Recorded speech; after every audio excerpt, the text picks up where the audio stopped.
In the ancient forest, living trees shared energy directly through their roots. They pulled light from the natural sun, and that energy pulsed seamlessly into the dark soil to sustain the network around them. There was no concept of wealth as a separate, abstract object. Value was simply the lived reality of being alive and being present in the light. The trees thrived in pure symbiosis. If you were breathing in the sun, you were part of the network. No intermediary stood between the trees to measure their contribution, and no one needed to verify their right to exist. A resilient ecosystem does not run on hoarded reserves. It runs on living energy, freely shared in the moment. Then the gardeners arrived. They offered to store the forest's fruit, handing out substitute tokens in return: shells, coins, and paper. They soon realized they could print more tokens than there was fruit to back them. The system filled with artificial debt. Promises that couldn't be kept shifted the forest's focus from growing to owing. To manage this, clinical, transparent glass jars descended over every individual tree. The glass physically severed their direct root connections. Roots that once reached for miles withdrew to the edges of the glass. The trees grew shallow and anxious, learning to survive entirely on the gardener's tokens instead of direct sunlight. The forest was no longer a community. It was a collection of isolated assets. The trees had traded their natural connection for a system where their survival depended on the gardener's permission rather than their own inner light. Regulators eventually built massive metallic canopies over the forest, blocking out the real sun entirely. They became surrogate suns, dispensing harsh, controlled, artificial light from above. Beneath them, massive corporate orchards grew thick trunks. They hoarded the system's tokens and dictated exactly who was permitted to receive the light. To capture even more tokens, these orchards started planting identical, hollow, synthetic trees, automated duplicates designed to game the rules. Real trees began drowning in a sea of identical fakes.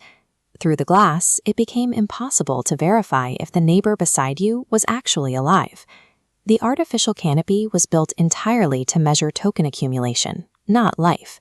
It had absolutely no structural defense against the counterfeiting of presence. In a system designed for hoarding, the true signal of presence is completely overwhelmed by synthetic noise. Then, a massive digital force field swept through. Its intense, unstable frequency violently shook the thick glass jars from the inside.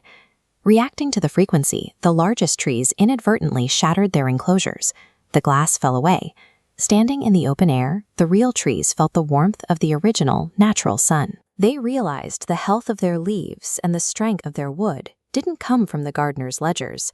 It came from this direct, unmediated heat. The jars and tokens were just a spell that worked as long as the trees agreed to believe in them. Without the simple, undeniable fact of being alive in the light, the entire economic system was hollow. The free trees did not wait for a new set of rules.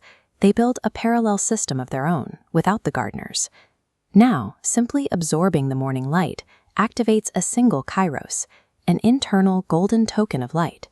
It is a daily proof that a unique, living tree is present. This is a proof of life, not a historical credential. And because it measures active presence rather than past history, it cannot be hoarded. This light is a live current. If it remains stagnant within the trunk, it begins to flicker, eventually dissolving back into nothingness. It only becomes permanent when it is passed through the roots to someone else. This mechanism structurally forces a relational economy.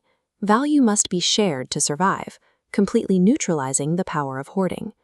The free trees urgently pass their golden light down through their roots, piercing through the dark soil to reconnect severed ties and share the energy. This continuous active sharing forms a new, regenerative mycelial network, bypassing the artificial canopies entirely. As the real trees illuminate with shared presence, the hollow, fake trees are instantly exposed.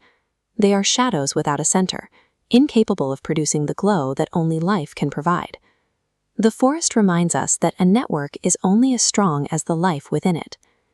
By looking past historical records and identifying the unique human heartbeat at the center of every interaction, we build a future that cannot be faked. Because in this system, truly being here is enough.